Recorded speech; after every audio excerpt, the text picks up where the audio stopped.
अस्सलाम वालेकुम जी, मुझे कहते हैं सैयद मोहम्मद अवैस और आप देख रहे हैं प्रोग्राम स्पोर्ट्स 360। अगर बात करें वेस्ट इंडीज के खिलाफ जो सीरीज पाकिस्तान में खेली जानी है, जहां पर Pakistan women's team already Karachi में मौजूद है, 20 वुमेन्स का स्क्वाड है ये और बड़ा इंपॉर्टेंट सीरीज होगी पाकिस्तान के लिए, क्योंकि वेस्ट इंडीज की बात करें, चाहे बात करें इसके बाद दौरा इंग्लैंड पाकिस्तान ने खेलने जाना और वर्ल्ड कप की तैयारी है फीमेल्स के लिए। बड़ी एक अच्छी बात कि वुमेन्स विंग की बात करूं तो हालिया अरसे के अंदर हमारी फीमेल क्रिकेटर्स ने जिस तरीके से बाहर जाके भी, चाहे वो न्यूजीलैंड के खिलाफ बात करें, चाहे साउथ अफ्रीका के खिलाफ हमने सीरीज जो सी अपने नाम की थी, बड़ी जबरदस्त परफॉर्मेंस हमारी टीम की नजर आई। लेकिन स्लो एंड स्टडी फिर वो बात होती है कि जितने ज्यादा मैचेस इनको मिलेंगे, जितने ज्यादा टूर इनको मिलेंगे वुमेन्स को, उतना ज्यादा आपको एक नई डायमेंशन के अंदर पाकिस्तान वुमेन्स टीम नजर आएगी। इसके अलावा अगर बात करें तो न्यूजीलैंड की सीरीज आपको पता है पाकिस्तान में खेली जानी है और न्यूजीलैंड ने अपना 15 रुकनी स्क्वाड है वो अनाउंस कर दिया। बहुत से बड़े नाम इसमें मिसिंग है। वही बात आती है कि जो लीग क्रिकेट है क्या इतनी इंपॉर्टेंट है कि इंटरनेशनल ड्यूटी को जो सा वो आप खैराबाद करते हो कि जी हमने लीग क्रिकेट खेलनी है, हमने इंटरनेशनल ड्यूटी को हम लोग सरंजाम नहीं दे सकते। पाकिस्तान के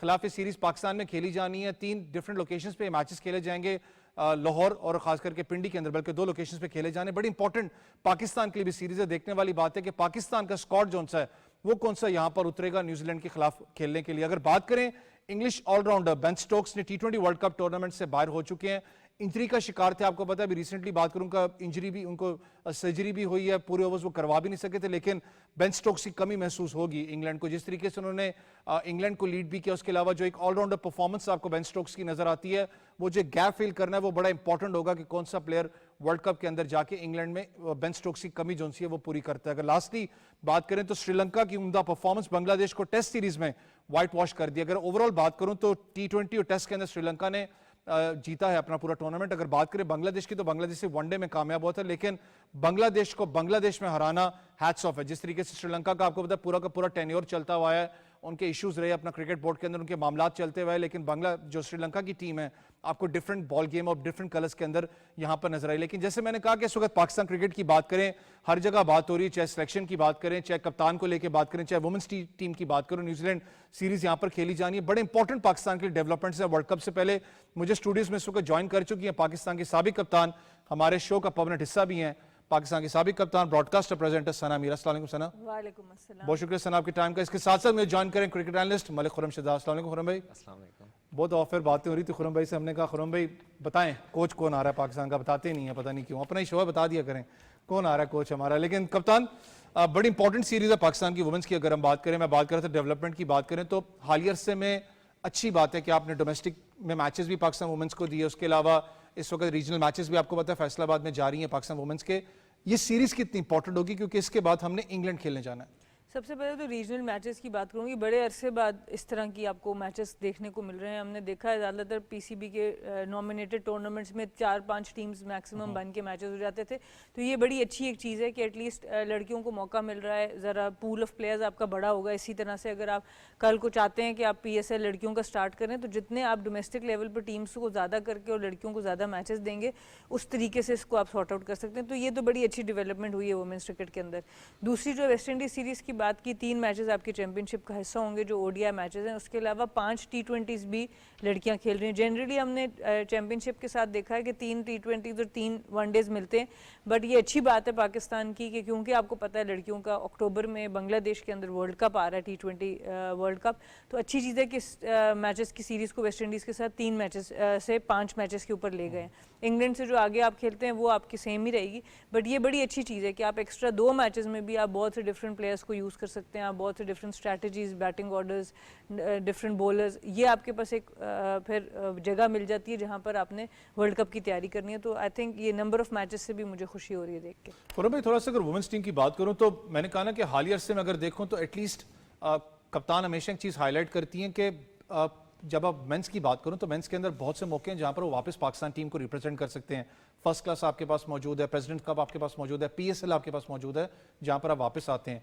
वुमेन्स के पास एज सच इतनी ज्यादा अपॉर्चुनिटी पाकिस्तान में नहीं है, लेकिन कुछ अरसे के अंदर पाकिस्तान वुमेन्स विंग ने काफी अच्छा काम किया। चाहे वो आप वुमेन्स की अपना डेवलपमेंट की बात करें, जो टूर्नामेंट्स यहाँ पर ऑर्गेनाइज हुए, फिर बैक टू बैक जितने मैचेस मिल रहे हैं पाकिस्तान वुमेन्स को, एक बड़ा जबरदस्त अपना ट्रैक पे चल रही है इस वक्त। नहीं बिल्कुल, देखिए खुशाइन बात है, खासकर स्पेशली वीमेन क्रिकेट के हवाले से। तो आपको पता है कि काफ़ी सारे टूर्नामेंट्स वगैरह हो रहे हैं। अभी जैसे रिसेंटली टूर्नामेंट भी स्टार्ट हुआ, सना ने भी बताया। देखिए उसमें पूल ऑफ प्लेयर भी उन्होंने काफ़ी इंक्रीज़ कर दिया। उसके अंदर 90 प्लेयर्स जो हैं वो खेल रहे हैं। उसके अलावा जो रिजर्व जो हैं वो 30 प्लेयर्स है, टोटल 120 प्लेयर्स हैं, जिसके अंदर 15 रुकनी स्क्वाड है, 5 जो रिजर्व प्लेयर्स हैं। इसके अलावा जो पाकिस्तान वुमेन क्रिकेट का जो कैंप लगा हुआ है उसके अंदर भी काफ़ी खुशाइन बात है कि काफ़ी सारी जो प्लेयर्स हैं जैसे कम बैक की है, आशिश ज़फ़र हो गई, गुलफरोज़ा हो गई, ये सिद्रा नवाज़ हो गई, तूबा हसन हो गई, ये रिसेंट जो परफॉर्मेंस हुई थी आपने देखा था यहाँ पे पिंडी इस्लामाबाद में टूर्नामेंट हुआ था, उसमें परफॉर्म करके टीम में वापस आई। और आपको पता है कि इस वक्त जो है पाकिस्तान वुमेन क्रिकेट जो है 6ठे नंबर पे है, ICC वुमेन चैम्पियनशिप 16 पॉइंट्स के साथ जो है वो है 4थे नंबर पे। और दूसरा ये है कि रिसेंटली जो उन्होंने अपॉइंट किए हैं साथ में स्ट्रेंथ कोच जो हैं जावेद शेख, उन्होंने भी काफ़ी इसके ऊपर वर्क किया है। फिर आपके हनीफ मलिक जो टीम के साथ आए हैं रिसेंटली, उन्होंने PSL में काफ़ी अच्छा परफॉर्म किया है और काफ़ी ही ज़्यादा उन्होंने इम्प्रूव किया है, स्पेशली जो है एज ए कोचिंग स्टैंडर्ड जो है। और रिसेंटली वो पाकिस्तान की टीम के साथ ऑस्ट्रेलिया का टूर भी करके हैं, अंडर 19 के साथ भी रहे हैं। और कल आपने एक वीडियो भी देखी होगी जिसमें उन्होंने मोहतशम रशीद जो है हेड कोच हैं, उन्होंने काफ़ी एक्सप्लेन किया है, स्पेशली इन दो के हवाले से। क्योंकि देखिए जावेद शेख जो हैं वो खाली आपके ट्रेनर नहीं, वो नहीं है फिज़िकल फिटनेस, इसके अलावा एथलीट भी हैं। और जिस तरह आपका पाकिस्तान का काकुल का में कैंप लगा हुआ है, आपको पता है कि वहाँ भी एथलीट्स जो हैं वो ट्रेनिंग करा रहे हैं पाकिस्तान क्रिकेट टीम को। तो एक खुशाइन बात है कि एक एथलीट जो है वो भी पाकिस्तान की टीम के साथ है। और हनीफ मलिक की रिसेंटली काफ़ी अच्छी परफॉर्मेंस है। फिर पाकिस्तान की टीम के साथ सलीम जाफ़र हैं जो आपको पता है कि खुद चीफ सेलेक्टर भी हैं और बॉलिंग भी हेड भी हैं उसके। और फिर इसके अलावा तौफीक उमर बड़ा नाम है। तो ये एक अच्छा कॉम्बिनेशन बना हुआ है पाकिस्तान की टीम के अंदर और इंशाल्लाह एक्सपेक्टेड ये है कि पाकिस्तान जो है बहुत अच्छे परफॉर्म करेगा। कप्तान, मैं मैच पे तो आना चाहूँगा, लेकिन एक बड़ी इंपॉर्टेंट चीज़ होती है जो खुरम भाई बात करें कि कोई भी स्पोर्ट्स हो जाए, खासकर क्योंकि आपने पाकिस्तान को सर्व भी किया है, नंबर 1 स्पॉट पे भी आप रही हैं अपना ICC के अंदर। लेकिन जब हम बात करते हैं पाकिस्तान टीम की या कोई भी स्पोर्ट्स की बात करता हूँ कि जो एक माइंड सेट लोग हैं जिनको स्पोर्ट्स का पता है, बेशक वो किसी और भी फील्ड से हो लेकिन स्पोर्ट्स का उसको पता हो, वो टीम के साथ जुड़े हों, क्योंकि वो डिट्रैक्ट नहीं करेंगे, आपको राइट ट्रैक पे लेके जाएंगे। बिल्कुल, आई थिंक और एथलीट्स का फिटनेस की तरफ आना वो एक बड़ी अच्छी चीज़ होती है। मुझे याद है बिल्कुल जब हमने शुरू में वुमेन्स क्रिकेट स्टार्ट की थी 2004-2005 में, एक सर तालिब हुआ करते थे जो सारे एथलीट्स को ट्रेन कराते थे कराची के अंदर। जितने भी एथलेटिक्स के आपके अच्छे प्लेयर एथलीट्स प्रोड्यूस हुए वो उनके साथ काम करते थे, तो हमारे ट्रेनर उनको लगाया गया था शुरू में। तो उनकी ट्रेनिंग में ऑब्वियसली रनिंग का एक फैक्टर बहुत ज़्यादा होता है, वो उसके ऊपर ज़्यादा इन्हिसार रखते हैं। और रनिंग एक ऐसी चीज़ है जब आप एज एन एथलीट आपकी वो अच्छी होती है तो आपकी बाकी चीज़ों पे उसका असरअंदाज बड़ा पॉजिटिव होता है। तो अगर आपको यंग लेवल से उस चीज़ के ऊपर ले जाएँ तो आई थिंक बड़ी अच्छी चीज़ हो सकती है। साथ आपकी ऑब्वियसली स्ट्रेंथ ट्रेनिंग बड़ी इंपॉर्टेंट है और फ्लेक्सिबिलिटी का भी बड़ा अमल दखल है, ख़ासतौर पर क्रिकेट के अंदर जहाँ पर आपकी मूवमेंट्स कुछ ऐसी हैं जिसमें जब तक बॉडी में फ्लेक्सिबिलिटी नहीं होगी तब तक इंजरी के चांसेस बहुत ज़्यादा बढ़ जाते हैं। तो इन सब चीज़ों का बैलेंस लेके चलना ज़रूरी है। तो आई थिंक अच्छी बात है कि हम लोग एमैल्गमेशन करें डिफरेंट स्पोर्ट्स की, डिफरेंट लोगों की, ताकि सबके पास अपॉर्चुनिटीज़ खुलें भी, क्योंकि आपके एथलीट्स भी बहुत से ऐसे मौजूद है जो इस वक्त जॉबलेस हैं मे बी। तो अगर उनकी वो ट्रेनिंग हुई हुई है, उनको आप रीजनल टीम्स के साथ फिटनेस के पॉइंट ऑफ व्यू से ला के और क्रिकेट के थ्रू और भी स्पोर्ट्स को आप सर्व कर सकते हैं और वो लोग जो है वो क्रिकेट को सर्व कर सकते हैं। तो आई थिंक ये बड़ी अच्छी चीज़ है और अच्छा इनका एक जो है कॉम्बिनेशन अच्छा बन गया, क्योंकि मोहतशम रशीद ने बहुत अरसा वुमेन्स क्रिकेट के साथ काम किया, थोड़ा थोड़ा अरसा बीच में ब्रेक भी लगती रही, चेंजेस आते रहे, पर अभी क्योंकि उनकी पर्सनैलिटी ऐसी है कि वो एम्पावर करते हैं प्लेयर्स को, तो उनके साथ तौफीक उमर का भी एक अच्छा कॉम्बिनेशन बन चुका है। और आई थिंक इसकी वजह से हमने रिजल्ट्स भी देखे हैं पिछले 2-3 सीरीज़ में बड़े अच्छे आए हैं, क्योंकि जब क्लैश नहीं आता, क्योंकि कोच मार्क कोल्स भी बहुत अच्छे थे, उससे पहले भी जो कोचेस थे वो भी अच्छे थे, पर अगर दो पर्सनैलिटीज़ का क्लैश आ जाए और मैनेजमेंट के अंदर वो फ्रिक्शन सी क्रिएट हो जाए तो फिर रिजल्ट्स लेने ज़्यादा मुश्किल हो जाते हैं। तो इन दोनों की पर्सनैलिटी ऐसी है कि वो क्लैश नहीं आया, उसके बजाय एक अच्छी कंटिन्यू कीजिएगा खुरम भाई। ये सवाल आपसे पूछूंगा, जब हम टीम की बात करते हैं, थोड़ा सा मैं इससे मूव अवे करके कह रहा हूँ कि चाहे फीमेल की बात करूँ चाहे मेंस टीम की बात करूँ, जब हम मैनेजमेंट की बात आप कर रही हैं, एक अच्छी बात जो आपने कहा पर्सनालिटी क्लैश नहीं आता, आपने डिफरेंट सब्जेक्ट के लिए डिफरेंट बंदा यहाँ पर रखा हुआ है। वुमेंस टीम के साथ साइकोलॉजिस्ट कितना इंपॉर्टेंट है, क्योंकि ये अब हर स्पोर्ट्स के अंदर आपने देखा है कि साइकोलॉजिस्ट एक डिफरेंट चैप्टर है और वो बहुत ज़रूरी चीज़ है। वुमेन्स टीम के लिए कितना इंपॉर्टेंट है? मैं तो जी आज से 15 साल पहले से ये बात कर रही हूँ, जिस वक्त मैं कप्तान थी मैं तब लिखे थे, इवन अपनी रिपोर्ट्स में मैं ये बात लिखती थी कि स्पोर्ट्स साइकोलॉजिस्ट ज़रूर होना चाहिए टीम के साथ। इसमें वुमेन मैन का कोई चक्कर नहीं है, दोनों के साथ होना चाहिए। आई थिंक उसका रीज़न सबसे बड़ा ये है कि एक तो आपको सोशल मीडिया जो आ चुका है, सोशल मीडिया के जो प्रेशर हैं वो आप एक्सपीरियंस सोच भी नहीं सकते कि जब आप एक दफ़ा फेमस हो जाते हैं तो आपका प्रेशर कितना डबल हो जाता है। एक आम बंदा जो सोशल मीडिया पे जाता है वो भी उसको प्रेशर को फील करता है। आपके फ्रेंड्स, आपके फैमिली वाले, किसी ने कोई बात लिख दी, किसी ने कुछ कह दिया, लाइक ना मिला, लाइक मिल गया, उससे एक आम बंदा अफेक्ट होता है। तो आप सोचें कि जब आप एक स्टार होते हैं, आप एक बड़ी फ़ैन फॉलोइंग होती है, तो वो इम्पैक्ट आपका बहुत ज़्यादा हो जाता है। एक वो वजह बहुत ज़्यादा है। फिर उसके बाद अब सीरीज़ बहुत फ्रीक्वेंटली आती हैं, तो जो आपका हारने के बाद या बैड परफॉर्मेंसेस करने के बाद नेक्स्ट मैच है वो बिल्कुल सर पे खड़ा होता है। तो आपको टाइम नहीं मिलता अपने साथ बैठने का, सोचने का, किस तरीके से उसको ओवरकम करना है। तो अगर आपको प्रोफेशनल हेल्प इस मामले में मिल जाए तो आई थिंक बहुत सी चीज़ें एथलीट के लिए आसान हो सकती हैं। ये खुरम भाई आपसे भी सवाल है, क्योंकि मैंने खाली पाकिस्तान की टीम में नहीं बात कर रहा, क्योंकि ऑन अ लाइटर नोट आपको पता है जब पाकिस्तान अभी वर्ल्ड कप खेला था बड़े क्रंच मैचेस से पाकिस्तान गुजरा, खास करके साउथ अफ्रीका वाले मैच में। तो तस्वीर आई थी, कप्तान आपने देखा होगा, जो साइकोलॉजिस्ट हमारे गए थे उन्होंने भी कान पे हाथ रखे हुए थे कि इतने प्रेशर से आपको गुजरना पड़ता है। हर स्पोर्ट्स के अंदर, पूरी दुनिया के अंदर साइकोलॉजिस्ट लाजमी है, एक टीम के साथ होता है। वुमेन्स टीम के साथ कितना इंपॉर्टेंट है, जैसे कप्तान ने कहा, क्योंकि आप वुमेन्स का अगर मैं बात करूं पाकिस्तान में बहुत डिफरेंट सब्जेक्ट है, वो बड़े डिफरेंट एटमॉस्फेयर से गुजरती हैं, कितना इंपॉर्टेंट है उसके लिए? ये देखिए बहुत इंपॉर्टेंट है, स्पेशली देखिए मॉडर्न डे के अंदर हर स्पोर्ट्स के अंदर आपने देखा है कि स्पोर्ट्स साइकोलॉजिस्ट जो है टीम के साथ होते हैं और जिस तरह परफॉर्म करते हैं। स्पेशली आप इंडियंस को देख लें, जो उनके आप मैचेस देख लें, किस तरह से नेल बाइटिंग मैचेस होते थे, किस तरह से वो प्रेशर को हैंडल करते थे, सारे उसको गाया बगाया वो बताते हैं। फिर देखें प्लेयर के साथ काउंसलिंग भी करते हैं, 1-on-1 बैठते हैं, सेशन करते हैं, बताते हैं कि किस वक्त में आपने किस तरह से चीज़ों को, प्रेशर को हैंडल करना है और किस तरह से आपने जाके परफॉर्म करना है। मेंटली तौर पे देखो आपके वो रिलैक्सेशन देते हैं। देखिए मेंटली तौर पे आप स्ट्रांग होते हैं तो आप हर चीज़ को जाके अच्छा परफॉर्म करते हैं, ख्वाह बैटिंग में हो या बॉलिंग में हो। और विमेन क्रिकेट में देखें, बिल्कुल आपने सही कहा कि स्पोर्ट्स साइकोलॉजिस्ट जो है टीम के साथ होना चाहिए। और सही कहा सना ने, काफ़ी अरसे से इन्होंने भी आवाज़ के हवाले से बुलंद की थी कि विमेन टीम के साथ भी होना चाहिए, क्योंकि देखें मॉडर्न नीड भी है और स्पेशली हर स्पोर्ट्स के अंदर जो है नीड ऑफ टाइम है। कप्तान, अगर पाकिस्तान टीम पे चले आना चाहो स्कॉट के ऊपर, तो एक अच्छी बात कि आपका स्कॉट पीछे अगर देखें तो साउथ अफ्रीका को हम शिकस्त भी हमने दी है, न्यूजीलैंड को बल्कि हमने शिकस्त भी दी है। लेकिन एक फैक्टर जो बहुत से लोग अभी भी सवाल करते हैं आयशा नसीम का, वो आपको पता है खैराबाद कह चुके हैं क्रिकेट को, उनकी जगह कौन फिल करेगा आपकी नज़र में? क्या आलिया रियाज को वो रोल दिया जाएगा, बड़ा ज़बरदस्त पिंच हिटिंग कर रही हैं वो भी, या फातिमा सना को रोल प्ले किया जाएगा? आई थिंक आलिया रियाज तो काफ़ी अर्से से टीम के साथ हैं, वो उनका थोड़ा सा रोल फ़र्क है, वो थोड़ा सा लंबा भी लेके जाती हैं गेम को और बाद में हिटिंग शुरू करती हैं। आयशा नसीम इम्पैक्ट प्लेयर थी, वो आते साथ उन्होंने आके अपना इम्पैक्ट करना होता था। तो आई थिंक फातिमा सना एक ऐसे प्लेयर हैं जिनको आप एक जेन्युइन ऑलराउंडर T20 में ख़ास तौर पर, इवन वनडे में उन्होंने बड़ी ज़बरदस्त परफॉर्मेंसेस दी हैं। जो न्यूजीलैंड की आपने बात की, साउथ अफ्रीका की बात की, बड़ी ज़बरदस्त फातिमा सना की परफॉर्मेंसेस थी। तो आई थिंक उनको आप एक जेन्युइन ऑलराउंडर की तरह से ट्रेन कर सकते हैं फातिमा सना को। उनके अंदर वो पोटेंशियल मुझे नज़र आता है कि दुनिया में इस वक्त जितने ऑलराउंडर्स हैं उनके साथ उनको आप मैच कर सकते हैं। इस तरह की प्लेयर है। असल टेस्ट पाकिस्तान टीम का आएगा इंग्लैंड के साथ।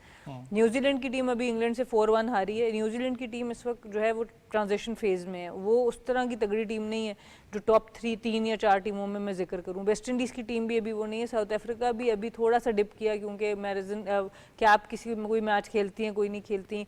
इस्माइल ने वहाँ पर रिटायरमेंट दे दी, ली अब वहाँ पर नहीं है, मिनियन डिप्रीज नहीं। तो असल टेस्ट आपका आएगा जो आपको वर्ल्ड कप का चेक करना पड़ेगा कि आपको वर्ल्ड कप में किधर हम खड़े रहते हैं। मुझे लगता है वो इंग्लैंड का सीरीज़ होगी, तो वहाँ पर लड़कियों को फोकस ज़्यादा करना है और उस सोच से आपको वेस्ट इंडीज़ की सीरीज़ खेलनी है। ठीक है, वेस्ट इंडीज़ से आप जीतें या थोड़ी बहुत कोई ऊपर नीचे हो जाए, कोई मसला नहीं है, पर आपके जहन में वो स्कोर्स होने चाहिए जिन स्कोर्स के साथ आप इंग्लैंड और ऑस्ट्रेलिया को हराएं। अगर हम वेस्ट इंडीज़ को फॉर एग्जांपल 140 करके 120 पे आउट करके जीत जाएंगे, मैं ज़्यादा खुशी होंगी कि 160 करें और उनको 100 पे आउट करें, वो डिफरेंस को क्रिएट करें, क्योंकि वहाँ पर आपकी ग्रोथ ज़्यादा अच्छी आएगी। तो आई होप, क्योंकि वेस्ट इंडीज़ की टीम भी ऊपर नीचे होती रहती है, उनके पास हेली मैथ्यूज़ एक बहुत स्टार प्लेयर है, स्टेफनी टेलर जो है वो अब उस तरह की उनकी फॉर्म नहीं रही, बट अच्छे प्लेयर्स हैं वेस्ट इंडीज़ के पास। पर असल टेस्ट आपका इंग्लैंड होगा। ये बड़ा इंपॉर्टेंट है, क्योंकि इंग्लैंड की कंडीशंस भी आपको पता है हमेशा टेस्ट करती हैं। लेकिन मुझे ऐसा मेंस क्रिकेट की बात करूं, कहीं ना कहीं मुझे शायद हमेशा लगा है कि आपको ज़्यादा जो बाउंसी ट्रैक है वो ज़्यादा डिस्टर्ब करता है as compared to swing. Pakistan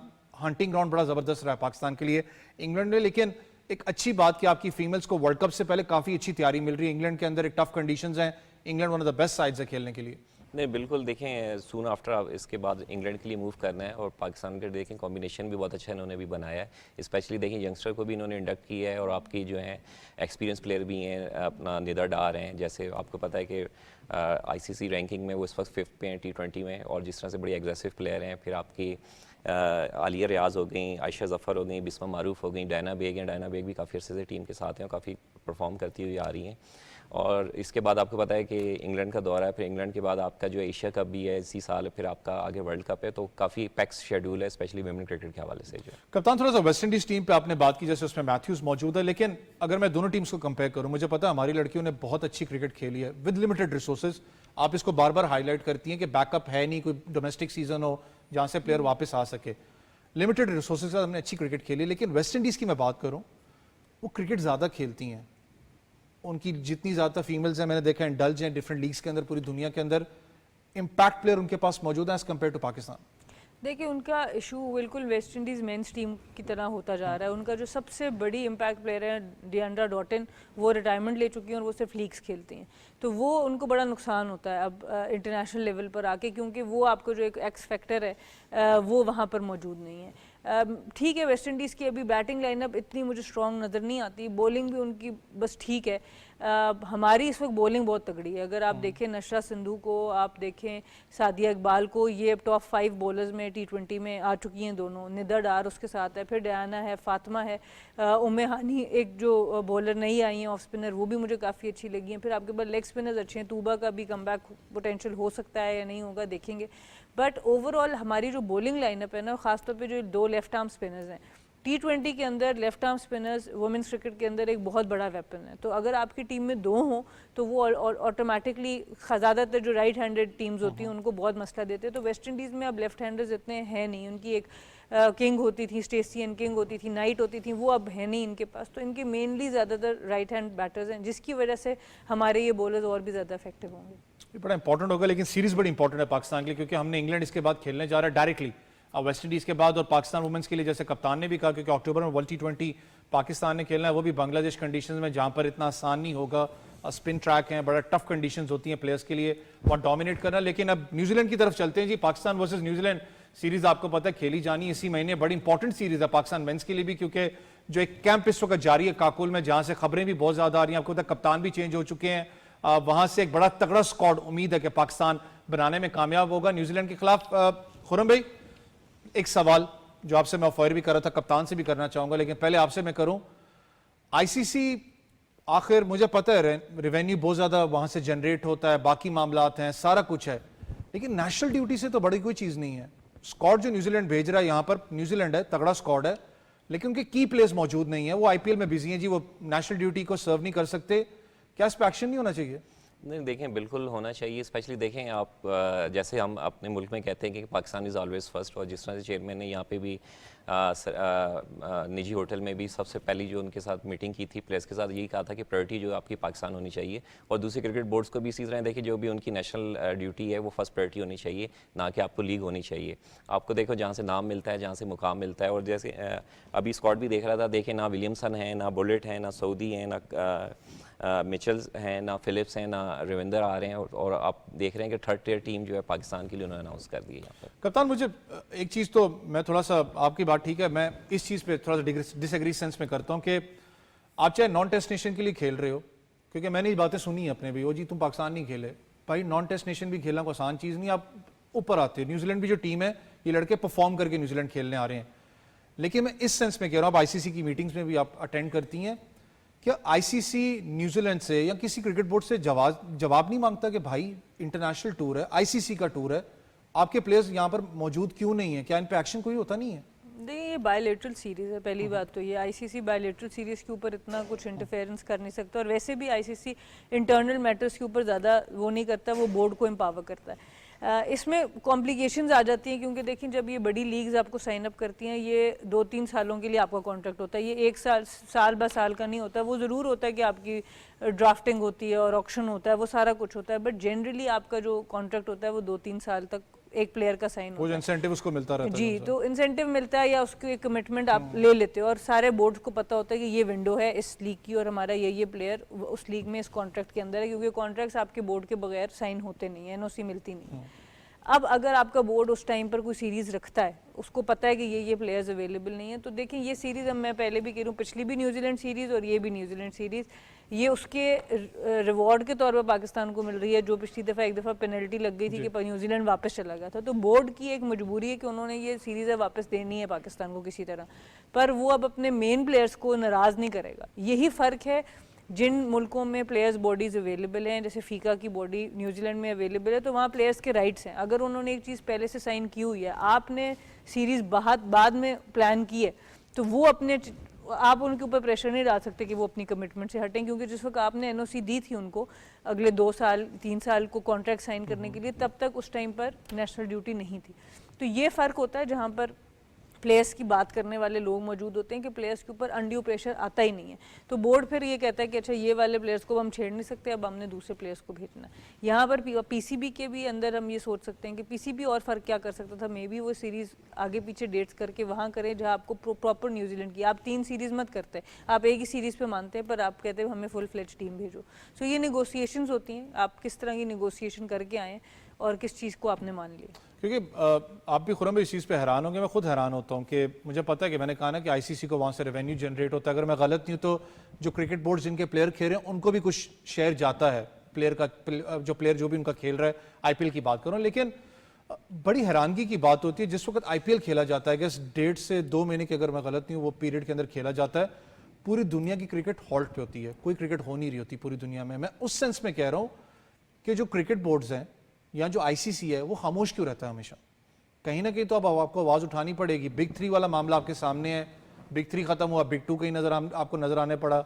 अब जाके देखें तो आपको बिग 1 नजर आता है, बिग 3 वाले अब शोर मचाते हैं। वो जो आपको पता है जो अमाउंट की जो सेपरेशन होनी थी, डिफरेंट बोर्ड्स को जानी थी, उसमें ऑस्ट्रेलिया ने भी शोर मचाया। आईसीसी कब तक चुप रहेगा? देखें, आपने सही कहा कि पहले भी इशू रहा है बिग 3 का, और स्पेशली सना ने बहुत अच्छा एक्सप्लेन किया। देखें एफटीपी जो होता है, फ्यूचर टूर प्रोग्राम होता है, उसके अंदर देखें पूरी अटारनी दी जाती है कि किस टीम का आपके कब टूर है। और जिस तरह से देखिए पाकिस्तान के अंदर इन्होंने एक स्लॉट अनाउंस की हुई है, स्पेशली पीएसएल के हवाले से। इस तरह आईपीएल की भी आपको पता है कि एक शेड्यूल है जो आपका अप्रैल और मई में होता है। मोस्टली ये थ्रू आउट इसी ब्रैकेट में होता हुआ आ रहा है। तो आईसीसी जो है इसके ऊपर थोड़ा सा इसको देनी चाहिए लिवरेज जो है, स्पेशली जो है क्रिकेट बोर्ड्स को, कि वो आएँ, अपने जो टॉप के जो प्लेयर्स हैं उनको पार्टिसिपेट करना चाहिए। देखें हर मुल्क के अंदर जो सीरीज़ जो होती है बड़ी इंपॉर्टेंट होती है, स्पेशली अब देखें पाकिस्तान के साथ जैसे ये बायलैटरल सीरीज़ है। सही उन्होंने कहा कि पहले जो सीरीज़ कैंसिल हो गई थी सिक्योरिटी रीजंस की वजह से, न्यूजीलैंड की टीम वापस चली गई थी, वो काफ़ी अरसे से होल्ड पर थी, अभी दोबारा ये रीशेड्यूल हुई है। तो एक्सपेक्टेड ये है कि इंशाल्लाह पाकिस्तान के अंदर दोबारा जो है क्रिकेट आप एक बहुत ही पुरजोश अंदाज में देखेंगे। कप्तान, अगर मैं न्यूजीलैंड टीम की बात करूं, ठीक है बड़े नाम मौजूद नहीं है, लेकिन स्टिल उनके पास वो लड़के हैं जिन्होंने बड़ा अच्छा परफॉर्म किया। उनकी लीग की बात करूं कि डोमेस्टिक मैचेस के अंदर बात करूं, टीम उनकी डिफरेंट है, उनके सीनियर कैंपेनर्स मौजूद नहीं है। कल भी शायद आप ये बात कर रही थी, पाकिस्तान टीम को यहां पर एक्सपेरिमेंट करना चाहिए, फुल फ्लेज अपने स्क्वाड के साथ जाना चाहिए? देखिए मैं उसको एक्सपेरिमेंट ज़रूर नहीं कहूँगी कि आपको एक्सपेरिमेंट करना चाहिए। मैं ये कहूँगी कि जो लोग इतनी मेहनत कर कर सिलेक्ट होकर यहाँ पे आए हैं, और जो न्यू फेसेस हैं जैसे उस्मान खान हो गया, जिन्होंने एक बड़ी स्ट्रगल की है और अपना एक बहुत बड़ा कॉन्ट्रैक्ट यूएई के लिए छोड़ा, मेरे नज़दीक उनको एक फुल चांस इस सीरीज़ में ज़रूर मिलना चाहिए। मैं उसको एक्सपेरिमेंट नहीं कहूँगी, बट मैं ये कहूँगी कि उनको एक फुल एंड फेयर चांस ज़रूर दें। केस स्टडी पूरी हो कि आपने उनको किस वजह से उनका कॉन्ट्रैक्ट ख़त्म करा के फॉर एग्जांपल खिलाया या नहीं खिलाया, वो आपके सामने होना चाहिए। उनका मेरा ख्याल से खेलना बड़ा ज़रूरी है। बाकी इमाद हो गए या आमिर हो गए, ये वो प्लेयर्स हैं जिनको आपको टेस्ट करने की ज़रूरत नहीं है। इनको आप सिलेक्टिव मैचेस भी खिला सकते हैं, इनको आप सारे मैच भी खिला सकते हैं, यहाँ पर आपके लिए इशू नहीं है। ज़्यादा इशू आपका बैटिंग ऑर्डर है कि आप बैटिंग ऑर्डर क्या रखेंगे, आपके ओपन कौन करेगा, आपका वन डाउन की पोजीशन में कौन आ रहा है, आपके मिडिल ऑर्डर्स में कौन लोग होंगे। हम रिजवान से कीपिंग करवाएंगे, हम आज़म खान को बीच में लाएंगे, क्या वो इसमें खेल रहे हैं, नहीं हो रहा, ये सारी चीज़ें ज़्यादा सोचने वाली हैं। बॉलिंग भी आपकी काफ़ी हद तक सॉर्टेड है और लोअर मिडिल ऑर्डर भी with Imad Wasim, with Shadab, I think Naseem Shah नीचे आपके पास मौजूद हैं। काफ़ी आपका जो लोअर मिडिल ऑर्डर है वो भी सेटल्ड है। मेन मसला आपका टॉप 5 है, और उसमें आपने देखना है कि उस्मान खान को आप किस तरीके से एक फुल चांस दें, ताकि उसके बाद आप जो भी फैसला करें वर्ल्ड कप का। क्योंकि ऐसे प्लेयर को अगर हम अभी यूज़ ही ना करें जब आपके मिडिल में एक प्रॉब्लम जा रही है, अगर मिडिल आपका सेटल होता तो फिर मैं नहीं कहती आपको, लेकिन अभी मिडिल में आपके इशू आ रहा है, तो आई थिंक उनको ज़रूर देखना चाहिए। उस्मान, आपको पता है उस्मान खान इस वक्त, आप खुरम भाई जानते हैं कि प्रेशर सिचुएशन भी एक प्लेयर के ऊपर चल रही होती है। उनकी ख्वाहिश है, पाकिस्तान, हर किसी की ख्वाहिश होती है कि मैं पाकिस्तान का जो ग्रीन शर्ट है मैं पहनूं उसको, लेकिन एक और भी चीज़ उनके जहन में चल रही है। यूएई क्रिकेट बोर्ड ने आपको पता उनके खिलाफ इन्वेस्टिगेशन प्रॉपर अपना अनाउंस कर दी है। खबरें वहाँ से ये भी आ रही थी कि शायद जो लीग वहाँ पर होती है, जो अपना ILT20 उसके अलावा जो T10 होती है, उस कॉन्ट्रैक्ट से भी उनको हाथ धोना पड़े। इस जैसे सेंसिटिव केस को कितना इंपॉर्टेंट है पाकिस्तान क्रिकेट बोर्ड इसको बड़े तरीके से हैंडल करे? नहीं देखिए, बहुत इंपॉर्टेंट है। आपको पता है कि रिसेंटली जिस तरह से उस्मान खान ने परफॉर्म भी किया है PSL के अंदर, जिस तरह से उन्होंने बैक टू बैक 200 भी किए, फिर 96 भी किया, और जिस तरह से वो उठ के सामने आए हैं पाकिस्तान टीम के लिए स्पेशली, देखें बहुत अच्छा प्रोस्पेक्ट है, बहुत एग्रेसिव प्लेयर हैं। पर थोड़ा सा देखें कंट्रोवर्शियल रहा उनका जो कॉन्ट्रैक्ट के हवाले से उन्होंने लीगल नोटिस भी सर्व किया। देखें ILT20 में भी खेले, उनका वहाँ भी कॉन्ट्रैक्ट था, फिर वो उसको फिल नहीं कर सके। अब देखें इस चीज़ की वो कर रहे हैं लीगल नोटिस के ज़रिए इन्वेस्टिगेट कि किस तरह से करना है। पाकिस्तान टीम को भी लीगल एस्पेक्ट्स में इसको देखते हुए बाकी चीज़ों को परसू करना चाहिए। कप्तान, आपने जब बात की उस्मान खान की, तो बात आपको पता है, बल्कि कि अभी टेक्स्ट ही आया आपके लिए, आया वो सवाल आप दोनों के लिए, बल्कि आजम खान की बात करूँ। यहाँ बैठ के आपको याद होगा न्यूजीलैंड सीरीज़ में मैंने आपने भी बात की थी कि यार एक केस स्टडी आपके पास मौजूद है कि आजम को किस लिए आप टीम से आप ड्रॉप कर सकते हैं, रेस्ट दे सकते हैं, कि उसने परफॉर्म नहीं किया, वो विकेट्स नहीं थी आजम खान की। आजम खान को वापस देख रही टीम के अंदर? देखिए, अभी कहना बड़ा मुश्किल हो गया, क्योंकि अब असल में बात ये डिपेंड करती है कि आप शादाब को किस नंबर पे यूज़ कर रहे हैं। आपके पास अगर शादाब 4-5 नंबर पर आके खेल सकते हैं, रादर दिन आप उनको 6-7 पे खिलाएं, तो शायद आजम की ज़रूरत आपको पड़े ही ना, क्योंकि आपके पास इफ्तिखार भी है, इमाद वसीम भी है, उस्मान खान भी हैं, फ़खर जमान भी हैं।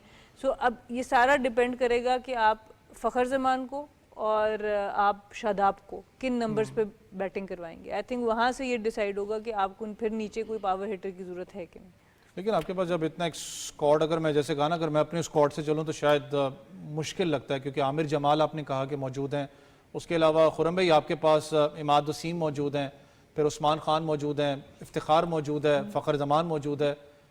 इसके अंदर सेट करना मेरे लिए थोड़ा सा मुश्किल है। बिल्कुल, देखें इस वक्त आपको पता है कि कॉम्बिनेशन जो है, स्पेशली आपने वो कॉम्बिनेशन ट्राई करना है जो आपने वर्ल्ड कप में भी कैरी ऑन करना है। We have very short of time.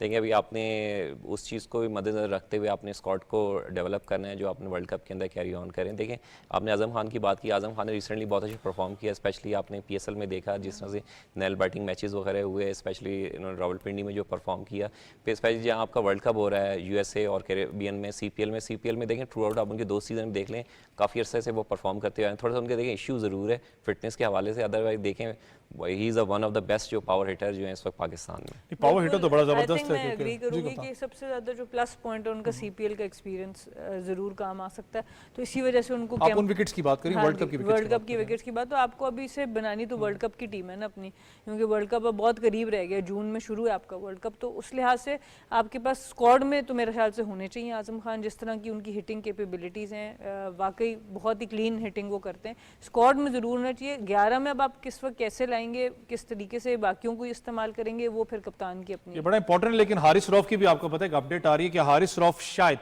Pakistan का जो मैच है न्यूजीलैंड के खिलाफ, जो सीरीज है, वो मिस करें, क्योंकि अभी उनका रिहैब चल रहा है। वो बड़ा एक स्ट्रॉन्ग, मैं फिर कहता हूं कि पाकिस्तान क्रिकेट को देखने वाली बात है कि उनका मुतमादिल जो उनसा खिलाड़ी कौन सा होगा। हमें शॉर्ट सी ब्रेक लेनी है, ब्रेक से वापस आते हैं तो कंटिन्यू करते हैं डिस्कशन को। Here he goes again.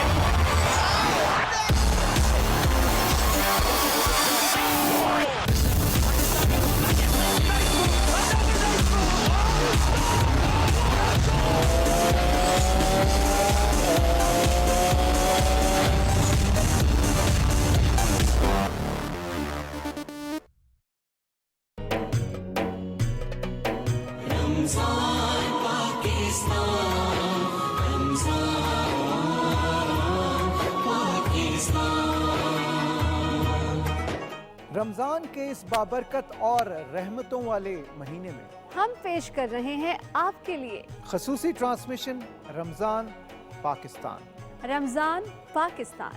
हम करेंगे बात रमज़ान की अजमत, हुर्मत और फजीलत पर, जिसमें होंगे शामिल सब्र क़नात और तकवा के मौज़ूआत। आगाह रखेंगे आपको हिफ्ज़ान सेहत के असूल और दीगर मसाइल से। रमज़ान के रूह परवर अय्याम में देखना न भूलिएगा खुसूसी ट्रांसमिशन रमज़ान पाकिस्तान।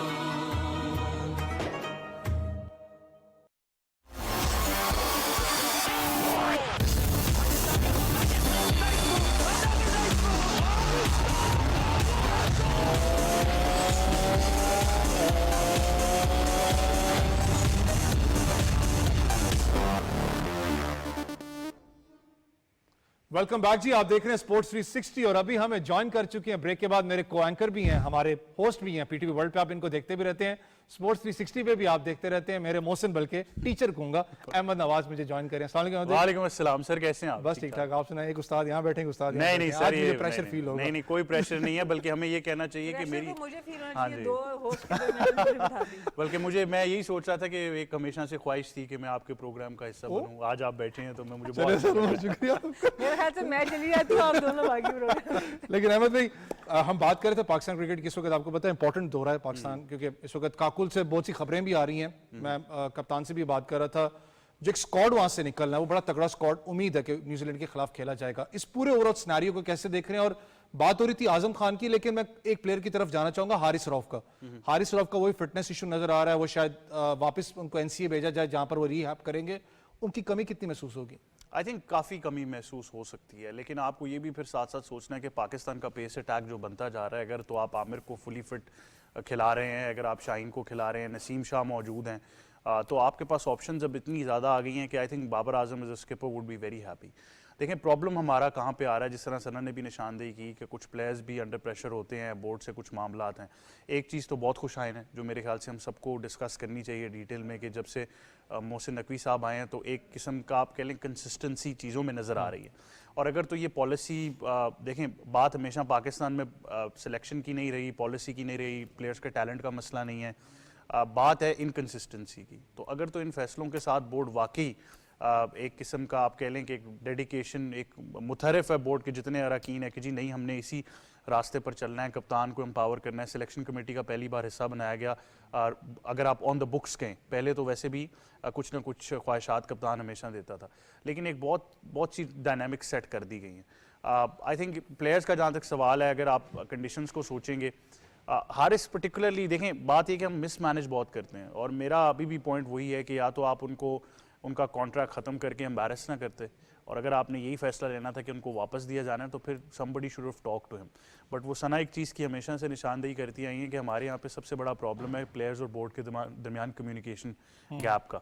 तो वो जब कम्युनिकेशन नहीं होगी प्लेयर के साथ तो आई थिंक आप इसी तरफ जाएंगे। रिगार्डलेस ऑफ दैट, आप आजम खान की भी बात कर रहे थे, मेरे ख्याल से ऑप्शन अब बहुत ज़्यादा हो गई हैं, और बात फिर वही है कि इस फिटनेस टेस्ट के रिजल्ट्स के बाद बहुत सारी चीज़ें, और फिर जब टीम मैनेजमेंट ऑफिशियली चार्ज ले लेती है तो फिर चीज़ें किस तरफ जाती हैं, ये बहुत इंटरेस्टिंग होने। लेकिन जो आपने हिचकिचाहट की बात की, कहीं ना कहीं शायद अहमद भाई मैं खुद भी सोचता हूँ कि प्लेयर बेचारा डर की इसलिए भी बात नहीं करता कि जैसे अगर मैं हूँ कि मैं टेस्ट नहीं खेल सकता, मैं उसे वनडे की बॉडी है मेरी, वो डरता ही है कि मेरा फ्यूचर क्या होगा। जहाँ वो आप निशानदेही करती हैं कि प्लेयर मैनेजमेंट कोई ऐसा यहाँ पर ऑर्गेनाइजेशन है नहीं कि जो कि बैकअप करे प्लेयर्स को। मूव ऑन करेंगे कप्तान स्टोक्स की तरफ। मेरे लिए बड़ा एक झटका था बेन स्टोक्स, क्योंकि one of the finest players England के। ठीक है, ब्रेथवेट के बाद उन्होंने जिस तरीके से पीक पकड़ी अपना, अगर कोई और होता तो लिटरली वो डैमेज कर चुका हुआ था अपने आप को। स्टोक्स बाहर हो चुके हैं वर्ल्ड कप से, वर्ल्ड कप नहीं खेलेंगे, उनको इंजरी का भी शिकार हो रहे हैं। कितना बड़ा इंपैक्ट होगा इंग्लैंड के लिए? इंग्लैंड के लिए बहुत बड़ा इम्पैक्ट है, पर यही आप मिसाल देख लेंगे वो कैसे अपने प्लेयर्स को एम्पावर करते हैं और किस तरीके से उनके पास मौका है डिसीजन अपनी मर्जी से लेने का। एट टाइम्स आप बेन स्टोक्स के डिसीजन से एग्री नहीं करेंगे, बट बात यह कि उनका प्लेयर डिसीजन ले सकता है और उसके रिप्रिकॉशंस ऐसा नहीं होते कि जी टीम उसके पीछे ही पड़ जाए कि भाई अब आपने अपने मर्जी से फैसला क्यों लिया। क्या बेन स्टोक्स कम उसके अंदर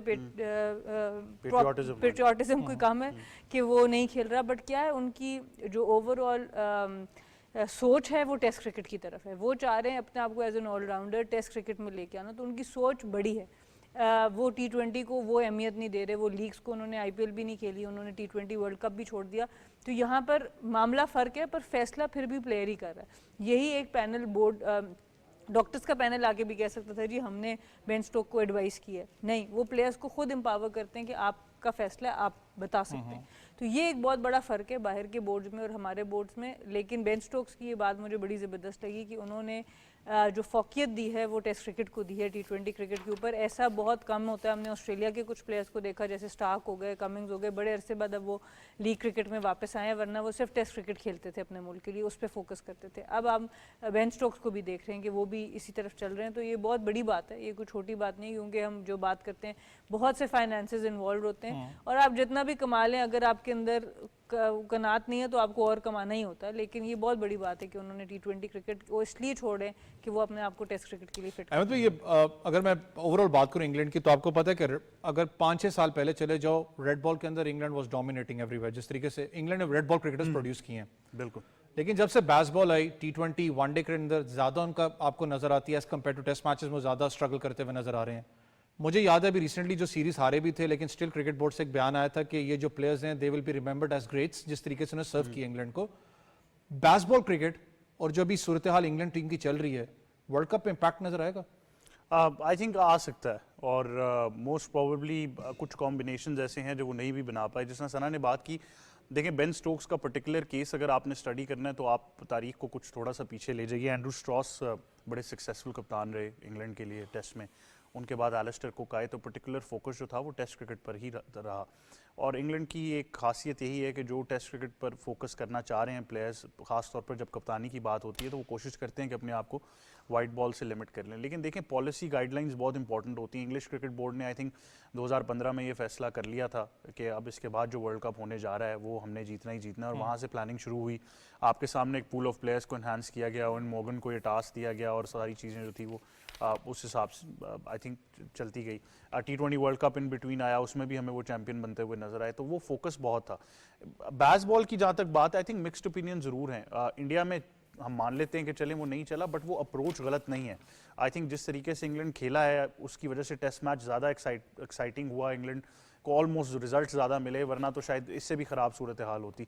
लेकिन जहाँ तक आप वर्ल्ड कप की बात करें, I think the quality of teams जब आप ओवरऑल देखते हैं वर्ल्ड कप के अंदर, खास तौर पर अब जब T20 वर्ल्ड कप यूएसए और वेस्ट इंडीज़ में जा रहा है, टीम का पूल भी एनहांस हो रहा है, कुछ एसोसिएट टीम्स भी आगे आई हैं, बहुत सारी टैलेंटेड, एसोसिएट टफ टाइम भी दिया, बहुत टफ टाइम दिया। इवन मैं कहूँगा नेदरलैंड्स को का मॉडल आप देखें, आप आयरलैंड को देख लें, बहुत सारी ऐसी टीम्स हैं which are making a mark. तो T20 ऐसा फॉर्मेट है जहाँ पर स्ट्रगल वाकई रहती है। अब बेन स्टोक्स के ना होने से फ़र्क तो ज़रूर पड़ेगा, लेकिन बात फिर वही है कि अब देखें, इंटरेस्टिंग सिनारियो ये है कि जब पाकिस्तान में T20 वर्ल्ड कप से, आपको भी याद होगा, पहले बात चली कि शाहीन शाह अफरीदी शायद वर्ल्ड कप ना खेलें, तो सबने कहना शुरू कर दिया जी फ्रेंचाइज को फोकियत दे रहे हैं, जबकि वो प्लेयर का अपना फैसला था। और हमने देखा भी कि हमने रिहैब रश किया, और उसके बाद क्या हुआ T20 वर्ल्ड कप में। तो ये बड़ा इंपॉर्टेंट है। आई थिंक सना ने बहुत इंपॉर्टेंट चीज़ की निशानदेही की है कि प्लेयर को रिस्पेक्ट है, और प्लेयर को ये अश्योरिटी है कि एट एनी गिवन टाइम जब वो वापस आना चाहेंगे तो उनकी जगह जो है वो उनके लिए दरवाजे खुले हैं। ऐसा नहीं है कि आज डिफरेंट प्लेटफॉर्म्स पर मोहम्मद अब्बास बैठ के ये कह रहे हों कि जी मेरे साथ ज्यादती हो रही है, हालांकि उन्होंने सिर्फ एक पर्टिकुलर फॉर्मेट टेस्ट क्रिकेट को फोकियत दी थी। तो आई थिंक ये बहुत इंपॉर्टेंट है। ये जो आपने बात की, मैं जुनैद खान को भी हैट्स ऑफ करना चाहूँगा। उनकी स्टेटमेंट थी, उन्होंने कहा था कि मुझे वर्ल्ड कप में बहुत से चैनल से अपना था कि अपना आप करें, लेकिन मैंने फोकस अपना यूथ क्रिकेट पे किया, प्रायोरिटीज मैंने की बैठ के बात है, वो बातें नहीं की, बड़ा इंपॉर्टेंट था। लेकिन मूव ऑन करूंगा श्रीलंका वर्सेस बांग्लादेश मैच पे। कप्तान, अगर बात करूं T20 टेस्ट स्क्वाड की, तो टेस्ट मैचेस और T20 में श्रीलंका ने डोमिनेट किया, वनडे में बांग्लादेश ने। लेकिन जिस तरीके से श्रीलंका की टीम की अगर बात करूं, कमिंदु मेंडिस की बात करूं, उन्होंने जावेद मियांदाद का रिकॉर्ड भी बराबर किया, एक डिफरेंट टीम आपको नजर आई, बल्कि इतने मुश्किलात उनके गुजरे हैं श्रीलंका के, टीम को कैसे देखा आपने? बहुत अच्छी उनकी, अगर बॉलर्स में आप देखें जो हैं बहुत लहीरू कुमारा जो हैं, उनकी भी ज़बरदस्त परफॉर्मेंस थी। उसके बाद इवन कमिंडू ने भी ऑफ स्पिन में 3 विकेट्स इस फोर्थ इनिंग्स में ले ली। तो इनके पास अब ऑप्शंस बहुत ज़्यादा बढ़ गए हैं। जो ओवरऑल अभी हसरंगा नहीं है, अभी और भी प्लेयर नहीं थे, उसके बावजूद श्रीलंका की टीम बड़ी एक स्ट्रॉन्ग टीम के तौर पर नज़र आ रही है। और जो यूथ के अराउंड इनका एक कोर बन चुकी है। मैथ्यूज ठीक है, बहुत बड़ी परफॉर्मेंस नहीं दे रहे, बट जो कप्तान है वो खुद इनकी कमांडो मेंडिस, दूसरे मेंडिस जो इनके विकेट कीपर हैं, कुसाल मेंडिस, उनकी ऑलमोस्ट 100 रन्स। ये जो सारी चीज़ें ये श्रीलंकन क्रिकेट के लिए बड़ी अच्छी हैं। सारे अब यंग, ज़्यादातर in their mid 20s early 30s वाले प्लेयर्स हैं, और इसकी वजह से इनके अंदर और भी ज़्यादा कॉन्फिडेंस है कि काफ़ी लंबा कैरी कर सकते हैं। अहमद भाई, थोड़ा सा बांग्लादेश टीम पे बात करूं तो कल भी ये बात हो रही थी, जिसपे आपने भी हाईलाइट किया था, शाहजी ने भी हाईलाइट किया था, वो ये था कि इंस्टेबिलिटी है। बैटिंग ऑर्डर की बात करें, महमूदुल्लाह का कल बात करी थी कि उसको कभी लेके आते हैं टीम में, कभी ड्रॉप कर देते हैं, कभी एंड टाइम पे लेके आते हैं, परफॉर्म करता है, स्टिल ड्रॉप करते हैं। बैटिंग ऑर्डर की बात करूं, उसमें भी कुछ चेंजेस आपको नजर आती हैं, कभी शांतु जोन से करते हुए ओपन नजर आते हैं, कभी आपको मिडिल ऑर्डर में चले जाते हैं। तो बहुत से मामला उनके चल रहे हैं। इशू कहाँ पर नजर आ रहा है? आई थिंक उनके बोर्ड में, क्रिकेट बोर्ड के अंदर बहुत ज़्यादा इशू है, बहुत ज़्यादा पोलिटिसाइज्ड है। वहाँ पर प्लेयर लाइकिंग डिसलाइकिंग बहुत ज़्यादा है।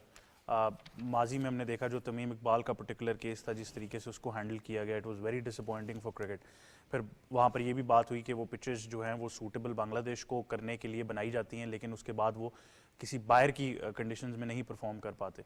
तो रह दे के आई थिंक जब तक इस स्ट्रक्चर में जो मुझे लगता है कि वो रिलायंस, क्योंकि साकिब अल हसन के अलावा उनको कहीं पे प्लेयर या सुपरस्टार वो किसी को मानते ही नहीं है, तो ये एक बड़ा इंपॉर्टेंट फैक्टर है। देखें, जब आप क्रिकेट की दुनिया में एक ही इंडिविजुअल लेते हैं और उसी के इर्द गिर्द आप सोचते रहें कि जी यही बॉलिंग करेगा, यही बैटिंग करेगा, यही टीम को लीड करेगा, ये हमें सिलेक्शन भी करके देगा, ये हमारा क्रिकेट का एम्बेसडर भी बनेगा दुनिया में, तो क्रिकेट जो है वो एक बंदे की खेल नहीं है।